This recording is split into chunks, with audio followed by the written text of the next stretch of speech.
That's the power of the circle, is that we are able to start seeing each other and our perspectives in different lights. So my name's Amelia Laidlaw. I'm of Métis settler descent. My family is from Manitoba as well as Slovakia.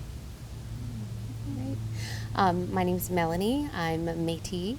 My family comes from Rocanville and Fort Ellis in the Red River Valley. My family names are Desjardins, Fleury, and Belhumeur. Hello, my name is Jessica Knott. I am Cree Métis and British. My family comes from Kelly Lake First Nation. Circles offer a safe space in our schools, in classrooms and any other space in school buildings. They provide an opportunity for all voices in the school community to be heard. That includes students, teaching staff, support staff, administrators, and families. So I think it creates a strong sense of community within the school building. Circles are about building community. And when you think about circles as a tool to guide your pedagogy or your approach to education, it's really about decentering the educator's voice and allowing the students to thrive and to be celebrated for their unique gifts and identities. It allows for, as Melanie always shares, that removal of a hierarchy within the classroom where our students are able to guide their learning and engage in inquiry and engage in creative exploration. And it really is about viewing ourselves as learners, not just within the context of the classroom, but also the broader community as well as our interactions with land and place. And in doing that, we're really modeling Indigenous worldview in that sense. Like everybody in a circle, when we're sitting here like this, we're all equal. And so that just sitting in circle itself begins that process of decolonizing our classrooms and having the students understand that their voice has power and that their responses to their peers has power as well. And so really guiding and navigating those conversations with the students brings equity into the classroom in a way that doesn't happen when we're sitting in rows and desks. Circles, I believe, are so powerful because they give everybody a voice, and everybody in the circle, even just by the shape of the circle, is present, and the distractions are minimized, and everybody is aware of what the expectations are in circle, and when everybody is heard, the outcomes are just that much better and community is that much stronger.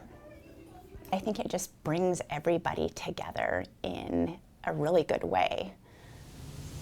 By nature, schools are a colonized institution. So just the very nature of their setup, the classrooms, the lining up, the way the desks are typically set up, Circle removes those sorts of structures. We're sitting shoulder to shoulder. So there's no one voice that's valued more than another. There's no sense of who's in charge. We are all accountable to each other when we're in Circle, and it doesn't incite competition, which typically I've found education to do that. When Circle is in place, there's no real room for that. So you remove the competition, and with that goes the jealousy. There's not a lot of space for lateral violence, and we're all accountable to each other, and we're learning about each other, and it allows us to show up as our authentic self over time. I think that's a decolonizing practice in itself. Respecting other people's stories and their confidence to share their stories. So when we think about Circle as a tool to decolonize and indigenize spaces, I think going back to some of that idea of equality and that idea of accountability, when we view that as a way to structure our engagement within the school spaces, that we hold ourselves accountable to our learners in a way that I don't think is always necessarily present within the structure of the school itself. And so how are we honoring our students' strengths? How are we leaning into their interests? How are we allowing them space to share their true, authentic, and full selves? And within that, how are we also bringing that into our school-based team meetings? How are we bringing that into our staff meetings? How are we bringing that into the way that we navigate supports and systems that are in place for our students to make sure that we're always going from a strength-based approach and looking at the tools that are needed to continue to challenge and disrupt some of the things that I think continue to perpetuate harm within our school system. Like not having fire building. We've had restorative practices in our district since 2011. And so when this first started, a lot of our teachers and support staff and principals didn't know about it, didn't know about this Indigenous way of thinking and being. You know, you can use restorative practices as a way of thinking and building relationships in your classroom, as a way of building community, and also to repair harm in the community when things go wrong. And so a lot of them were a little apprehensive at first, and now what I'm seeing in our district is that we're seeing a lot of our teachers and our support staff using the circle as a way to build relationships. And so when we talk about inclusion, I'm feeling that it's about relationships, it's about responsibility, about reconciliation. One of the biggest changes when we started doing restorative practice and circles here at Pinewood, it no longer became a scary situation for kids to either have to work with their teachers or myself or parents to do problem solving about everyday type situations that come up. Restorative practice is always prefaced with, it's our opportunity to make things right. And we just want to help people get rid of any shame that they're feeling and to be able to continue that relationship with either their friends or their teacher or their parents in a good way. And we're all learning from all those things that we end up doing restorative work from. When something goes wrong in your community, everybody needs to be involved in that reparation. And so we talk about what happened, who's been affected by what had happened, how they've been affected, and how we can move forward. And reconciliation is really about moving forward and working together as a community. So I really do feel that it complements the truth and reconciliation calls to action in the schools, as well as teaching students how to be in this world, how to conduct themselves in this world. I've had many teachers and many principals telling me that students will take the language and the way of thinking and being, what they're being taught in Circle, and bring it into their home. So for example, I had a principal come up to me and talk to me about a story of some students who were in a disagreement outside during recess. And the students yelled, "Let's circle up and let's talk about this." And they grabbed a rock from the ground and they sat and circled up and they talked about what happened and who's been impacted by that and what can they do to move forward. And so being able to witness that is exactly what we're supposed to be doing, is teaching our children and our students about inclusion and reconciliation, a way of thinking and being in a good way, and building empathy amongst each other. The knowledge doesn't just come from teachers. There is so much wealth of knowledge in our classroom, and we have to give them and provide them the spaces to master the skills of speaking up and to master the agency that they have within them in order to become, the transformers of the next generation. Only one person is speaking at one time, so there's no interrupting. There's no like, oh, I love that. Yeah, when I did that, it's about the group. So when you're sitting in circle, one person speaking at one time and no one else speaks when that's happening. Within our world, we are so driven by white supremacy culture that we instantly listen for a response. But when we're following protocol and we're not allowed to respond to anyone until the conversation has made it fully around the circle, it allows for us to unpack those white supremacy characteristics in that we are taking the time and space and removing urgency in our replies and really speaking from the heart in response to those that have had their chance at speaking. And so I think that that's a really powerful tool when we're starting to decolonize our classroom practices and modeling that for our students. If our students are being vulnerable, how do we wade into that with them and support them and make sure that they feel confident and that they feel supported. Because sharing can be hard sometimes, and so how do we create that safe space for everybody?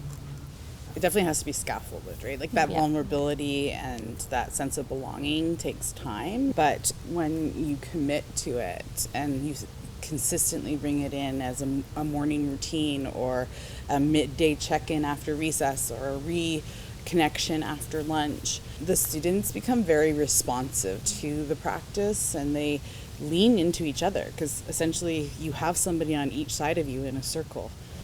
And I always tell them, never rehearse what you're going to say. So what you see them say or what you hear them say is coming from their heart. And that's the beautiful thing about Circle. And I also said to the one student that was here that it's fine for her to observe and to pass. I never would make anybody share that doesn't want to, because that's not part of our, like the way that I was raised. So there are people that are observers and then there's people that participate. I mean, they're learning just as much sitting and listening to the group as they would if they talked. What does truth mean to you? And what does it look like in your life? I'll give you a minute to I think too, within like the bell schedule and those kind of colonized structures that are set up, you can't really say we're going to do this from 105 to 120, and then you have to leave space for the circle to have its time, and you can't really predict what that's going to be like because we're involving everybody, so that's really important. It doesn't matter how big or small the contribution is either, that they're all valuable and important, and that we come into those spaces sometimes with different energies. And when we're able to have those opportunities to check in, we can say, okay, that person needs a little bit more love and care today. How do we support one another? How do we uplift one another? Because we are a community, we are interconnected, and it allows us to grow and to develop those skills and those relationships. Circle is interesting because you get to have a little bit of insight of who everybody is. Within Circle as well, I think it really represents true to many Indigenous cultures in that all my relations are on our local territory, OCM. And so it's important that when we bring in Circle, we honor that every person in that space is a relation of ours, and that's why we pay them the respect. That's why we listen actively and with our hearts. That's why we don't respond right away, because we want to make sure that we are taking care of our family in the circle. And so in terms of how that transcends into a classroom community is that it in fact brings that sense of feeling and togetherness into our spaces. And I think also in terms of all my relations, when you're thinking and considering about bringing Circle into your classroom, it's not in isolation. Make sure you're reaching out to your local Indigenous education department and to invite them into that process as well with you, because many of our Indigenous support workers and staff know protocol. This is what they've lived. This is their lived experience. And they want to actively be a part of that decolonizing process as well. And so inviting them in is also a decolonizing practice in itself for educators. Mm-hmm. Yeah. And the protocols connected to Circle can shift and change depending on nation and the teachings that they hold. So it's really important that we honor that and that we're aware that there isn't just a one-size-fits-all when it comes to talking about Circle and Circle pedagogy. However, the heart, the core of it, that idea of interconnectedness and equality and respect and reciprocity, I think stays true regardless of where you're situated in that time and place. And the other piece with interconnectedness, I was just thinking when we talk about Circle and reciprocity, that it also goes beyond the classroom when we talk about community, but also land and place, the creatures and the plants, the trees, the breeze, the waterways, all of those pieces are important to be mindful of when we are planning, when we are trying to facilitate powerful conversations in our classrooms and allowing our students to explore what it means to show respect to all beings and to engage and activate their responsibility to show care and love in many different spaces and contexts. Yeah. Very well said.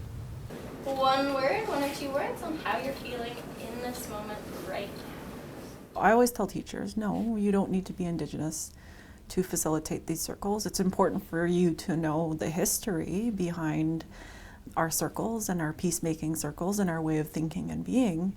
But I think it's important for our teachers to understand that this is a foundation for what you can be doing in your circle, as long as you're connecting it to Indigenous culture and who you've learned this from. I think that's important.